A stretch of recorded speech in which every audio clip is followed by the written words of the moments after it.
So അങ്ങനെ നമ്മുടെ first day of second year ആണ് കഴിഞ്ഞത്. കുഴപ്പമില്ലായിരുന്നു എന്ന് പറഞ്ഞിട്ടും കാര്യമില്ല, ബോറായിരുന്നു, പിന്നെ മടുപ്പുമായിരുന്നു. ഇത്ര ദിവസം വീട്ടിൽ നിന്നിട്ട് കോളേജിൽ പോകുമ്പം ഒരു ക്ഷീണമുണ്ട്.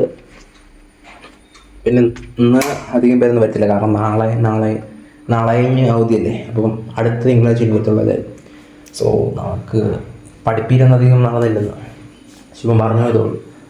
ഇനി പഠിപ്പിക്കുന്നൊക്കെയാണെങ്കിൽ ഫുൾ കോർ സബ്ജക്റ്റ് ആവും. പിന്നെ ഒരു സാർ എനിക്ക് വന്നിട്ട് കുറേ നല്ല കാര്യം പറഞ്ഞു. എന്ന് വെച്ചാൽ ഈസി ഇലക്ട്രോണിക്സൊക്കെ ഏതൊക്കെ ഡൊമൈനുള്ളത്, എന്തൊക്കെ എടുക്കേണ്ടതെന്നൊക്കെ നമുക്ക് പറഞ്ഞു തന്നില്ലേ, അത് നല്ലപോലെ പറഞ്ഞിട്ടുണ്ട്. സോ അത് വെച്ചൊരു വീഡിയോ ഞാൻ ഓർക്കുന്നത്. അപ്പോൾ ഒരുങ്ങിയിട്ട് വൈകിട്ട് രാത്രി കാണാം. അപ്പോൾ നമ്മൾ കുളിച്ച് കഴിഞ്ഞു, താടിയെടുത്തു, ഇപ്പോൾ കളിയാണോണ്ടിരിക്കുകയാണ്, എന്നിട്ട് കഴിക്കാനെടുത്തു. സോ ഇനി നമ്മൾ വരുന്നത് വെച്ചാൽ സിലബസ് അപ്പോൾ നോക്കണം, പിന്നെ ഒന്ന് പ്ലാൻ ആക്കണം. സെം 2 അങ്ങനെ സെം 3 ഞാൻ പഠിക്കണം. സോ കഴിച്ച് കഴിഞ്ഞിട്ട് കാണാം. സോ ഇന്നോട്ടങ്ങനെ സെക്കൻഡ് ഇയർ തുടങ്ങി. സെക്കൻഡ് ഇയർ തുടങ്ങി എന്നൊക്കെ പറഞ്ഞാലും ഒരാഴ്ച 2 ആഴ്ച ലീവൊക്കെ കിട്ടിയുള്ളൂ. ബട്ട് കാര്യമില്ല, പറയേണ്ട കാര്യമില്ല. സോ ഇന്ന് ആദ്യത്തെ 2 വീടൊക്കെ കുർബാനായിരുന്നു. അതൊന്നും നമുക്ക് താല്പര്യമില്ലാത്ത കാര്യമാണ്. അത് കഴിഞ്ഞിട്ട് സാറ് വന്നു, അറ്റൻഡൻസ് എടുത്തു. അത് കഴിഞ്ഞിട്ട് അടുത്ത ഒരു സാറ് വന്നു, ഡോക്ടർ ഗോഡ്വിൻ രാജ് എന്ന് പറയുന്നത്. പുള്ളി വന്നിട്ട് പുള്ളി പഠിപ്പിക്കുന്നത് അനലോഗ് സർക്യൂട്ട്. പുള്ളി നല്ല കൃത്യമായിട്ട് ഈ ഇലക്ട്രോണിക്സ് ആൻഡ് കമ്മ്യൂണിക്കേഷനൊക്കെ ഡൊമൈൻസ് ഇല്ലേ, അതെല്ലാം കൃത്യം പറഞ്ഞു തന്നു. VLSI, പിന്നെ embedded system, image processing, communication, പിന്നെ ഓക്കെ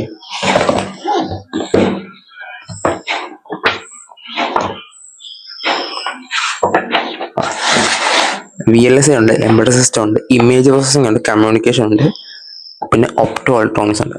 സോ ഇതിൻ്റെ അകത്ത് ഏറ്റവും കൂടുതൽ ജോബ് ഓപ്പർച്യൂണിറ്റി ഉള്ളതെന്ന് പറഞ്ഞാൽ VLSI. കാരണം ഞാനൊരു ഇൻസ്റ്റയിൽ വീഡിയോ ഇട്ടിട്ടുണ്ട്, മറ്റേ ടാറ്റ ASML ആയിട്ട് ടൈ എപ്പ് നടന്നിട്ട് ഇവിടെ full semiconductor industry വർദ്ധിക്കാനുള്ളത്.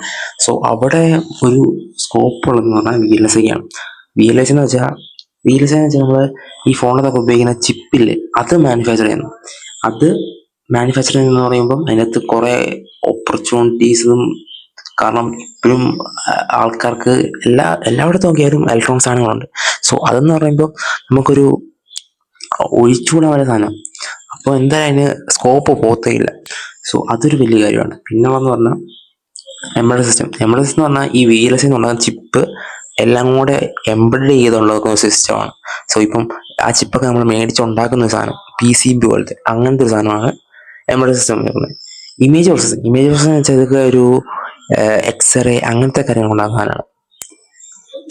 X-ray അപ്പം നമ്മൾ എടുക്കുമ്പോൾ പെട്ടെന്ന് എടുക്കുന്ന ഒരു ഇമേജ് അല്ല, അതിനകത്ത് പ്രോസസ്സ് ചെയ്ത്. സോ അതൊക്കെ ഓപ്പർച്യൂണിറ്റികളാണ്. പക്ഷെ ഞാൻ എടുക്കാൻ പോകുന്നത് വെച്ചാൽ ഇതിനകത്ത് VLSI ആണ്.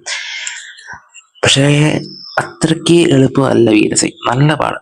ഇതിനകത്ത് VLSI പറഞ്ഞാൽ ഒരു 1 2 3 4 5 6 7 8 സബ്ജക്റ്റ് പഠിക്കണം. 8 സബ്ജക്റ്റ് വെച്ചാണ് അത് ബാക്കിയുള്ളത്. 8 സബ്ജക്റ്റ് വെച്ചാൽ എല്ലാം ടഫല്ല, ബട്ട് 2-3 ടഫാണ്.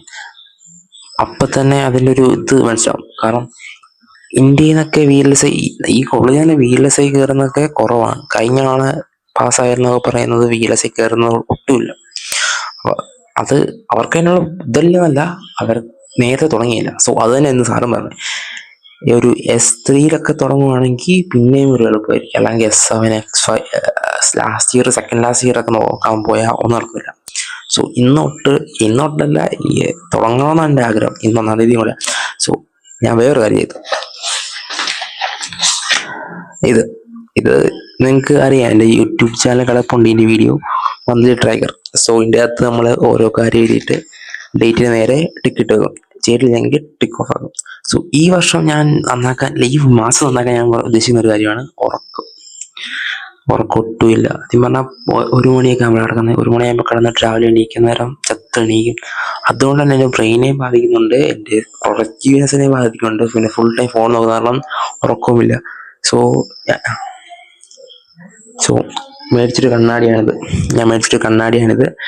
ഇതിൻ്റെ ഇതെന്താണെന്ന് വെച്ചാൽ ഇത് വെക്കുമ്പോൾ നമുക്കൊരു ബ്ലൂ ലൈറ്റിൽ നിന്ന് ഒരു പ്രൊട്ടക്ഷൻ കിട്ടും. ഇത് നമ്മുടെ ഹാളണ്ടൊക്കെ വെക്കുന്നതായിട്ട് ഹാളണ്ട് തന്നെ പറഞ്ഞിട്ടുണ്ട്, ബ്ലൂ ലൈറ്റ് പ്രൊട്ടക്ഷൻ കണ്ണാടി എന്നൊക്കെ പറയാം. സോ ഇത് നിങ്ങൾ വെച്ച് ഒരു മാറ്റം ചെറുതായിട്ടാണ്, ഒരു ടിൻ്റ് ആണ്, അതാണ് ബ്ലൂ ലൈറ്റ് ബ്ലോക്കിങ്. എനിക്കങ്ങനെ തോന്നുന്നു ബ്ലോക്ക് ആവുമെന്ന്. സോ വെച്ച് നോക്കിയിട്ട് ഞാൻ പറയാം. പിന്നെ ഉള്ളതെന്ന് പറഞ്ഞാൽ, പിന്നെ എനിക്ക് ഇമ്പ്രൂവ് ചെയ്യാമെന്ന് പറഞ്ഞാൽ, ഞാൻ മടി പിടിക്കുന്നതുകൊണ്ട് തന്നെയാണ് ഞാൻ പകുതിക്കാലം ചെയ്യാത്തത്. സോ അത് വരണം. പിന്നെ ബാക്കിയുള്ളതൊക്കെ ഡെയിലി ചെയ്യുന്ന കാര്യങ്ങളൊക്കെ തന്നെയാണ്, പിന്നെ വലിയ കാര്യമൊന്നുമില്ല. സോ ഇന്ന് ഞാൻ ഒരു 12 മണിക്ക് മുമ്പ് കിടക്കണം, അതെൻ്റെ ഒരു ലിസ്റ്റിലുള്ളതാണ്.